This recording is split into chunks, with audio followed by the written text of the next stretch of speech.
அவர் சார்பா நான் சாரி கேட்டேன். நம்முடைய முன்னாள் முதல்வர் கருணாநிதியை பத்தி அடுக்குமொழியில சொல்லிட்டு வந்தாங்க.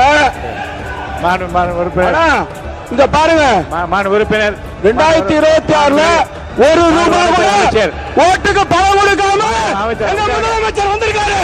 உங்க தலைவரோட பேரை மென்ஷன் பண்ணி பேசுனது அவர் தான். அவர் சார்பா நான் சாரி கேட்டேன். கூட்டுறவு வங்கிகள் மூலம் வழங்கப்பட்ட பயிர்க்கடன்களுக்கு பின்வரும் கூடுதல் தள்ளுபடியை வழங்கிட அரசு முடிவு செய்துள்ளது. 75,000 ரூபாய் வரை பெற்றுள்ள பயிர்க்கடன்கள் 100% முழுமையாகவும், 75,000 ரூபாய் முதல் 1,00,000 ரூபாய் வரை பெற்றுள்ள பயிர்க்கடன்களுக்கு அதிகபட்சமாக 75,000 ரூபாய் வரையும், 1,00,000 ரூபாய்க்கு மேல் பெற்றுள்ள பயிர்க்கடன்களுக்கு அதிகபட்சமாக 35,000 ரூபாய் வரையும் தள்ளுபடி வழங்கப்படும்.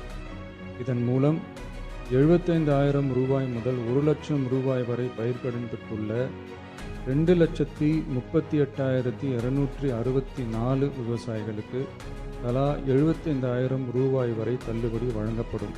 இதனால் ஏற்கனவே பெற்ற தள்ளுபடி தொகைக்கு மேலாக 40,000 ரூபாய் வரை கூடுதல் தள்ளுபடி பெறும் வாய்ப்பு ஏற்படும்.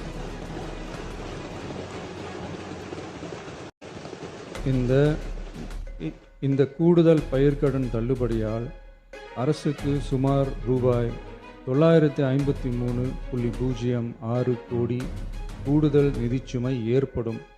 இருந்தாலும் தமிழக விவசாயிகளின் நலனில்தான் நமது நலன் உள்ளது என்று கருதி சுமார்